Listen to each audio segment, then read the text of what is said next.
Bonjour à tous et bienvenue sur la chaîne. Aujourd'hui, nous abordons un pilier fondamental de notre pratique quotidienne, les infections associées aux soins, ou IAS, anciennement appelée infection nosocomiale. Ce changement de terme n'est pas une question de vocabulaire.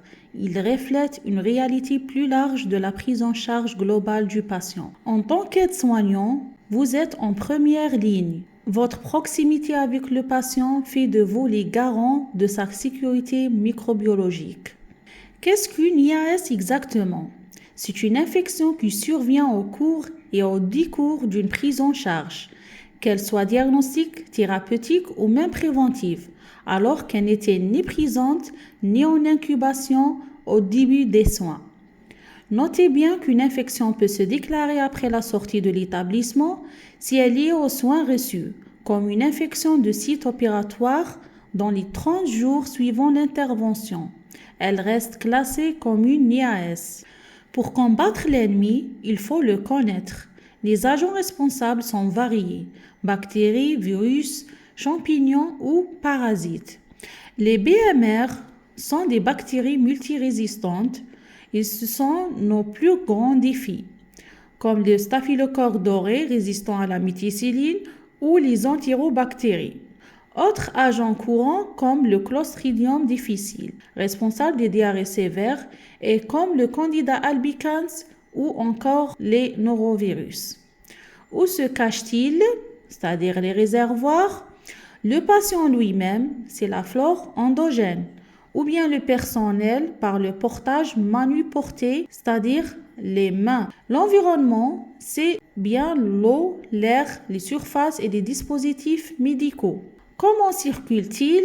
C'est-à-dire on parle de mode de transmission. Le contact, c'est la voie principale.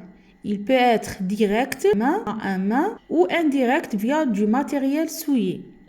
La voie aérienne, par les gouttelettes ou aérosols, tout éternuement, etc., comme pour la tuberculose ou la COVID-19. La voie véhiculée, c'est par l'eau, les animaux et les médicaments. Exemple de la Legionella dans les réseaux d'eau. L'épidémiologie et les facteurs de risque.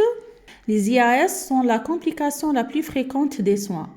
Dans les pays développés, environ 5 à 10% des patients hospitalisés contractent une IAS.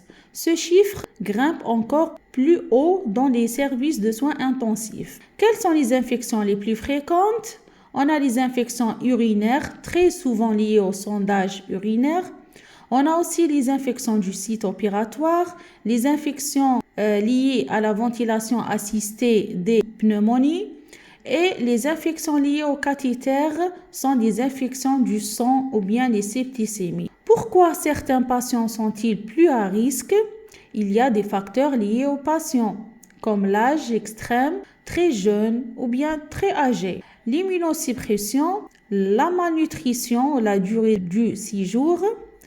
Mais il y a aussi des facteurs liés à nos actes, l'utilisation des dispositifs invasifs, la chirurgie, le non-respect de l'hygiène et l'usage excessif d'antibiotiques. Cela favorise les résistances. La prévention, c'est notre cœur de métier. La prévention est la stratégie la plus efficace et la moins coûteuse et elle repose sur 2 piliers. Les précautions standards, elles s'appliquent à tous les patients, tout le temps, quel que soit leur statut infectieux. L'hygiène des mains, c'est l'acte numéro 1 et privilégier la friction hydroalcoolique pour son efficacité. Les 5 moments de l'OMS, bien sûr avant le contact avec le patient, avant un geste aseptique, après exposition à un liquide biologique, après le contact avec le patient et après contact avec l'environnement immédiat. Les EPI ou bien les équipements de protection comme le port de gants, le tablier ou masque selon le risque de projection. Gestion de l'environnement par nettoyage rigoureux des surfaces et gestion du matériel souillé. La sécurité, c'est prévenir les accidents d'exposition au sang avec les objets piquants ou coupants. Quelques mesures spécifiques qu'il faut adopter.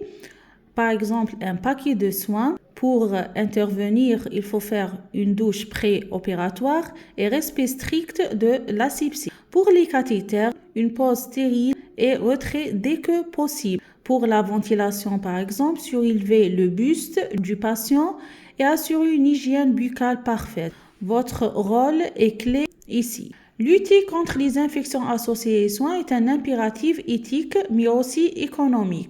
Une infection associée aux soins allonge la durée de 6 jours, de 4 à 20 jours en moyenne. Cela signifie plus de repas, plus de blanchisserie, plus d'examens coûteux et des antibiotiques souvent très chers pour les bactéries résistantes. Les coûts indirects et humains, on parle ici de perte de reproductivité du patient, mais aussi des coûts juridiques en cas de plainte et surtout le coût de plus grave, la mortalité et la morbidité évitable. Le retour sur investissement, investir dans des flacons de solutions hydroalcooliques et dans la formation du personnel coûte infiniment moins cher que de traiter une septicémie complexe. Un bon programme de prévention peut réduire les infections de plus de 50%. En conclusion, la lutte contre les infections associées aux soins n'est pas une simple charge administrative, c'est un investissement stratégique pour la qualité des soins et la sécurité de nos patients. Chaque friction des mains, chaque respect de protocole que vous effectuez sauve littéralement des vies. Merci d'avoir suivi ce cours. N'oubliez pas, l'hygiène commence par vos mains. Si cette vidéo vous a aidé dans votre pratique d'aide-soignant, n'hésitez pas à liker, à vous abonner pour la partie 2 et à partager vos expériences en commentaire.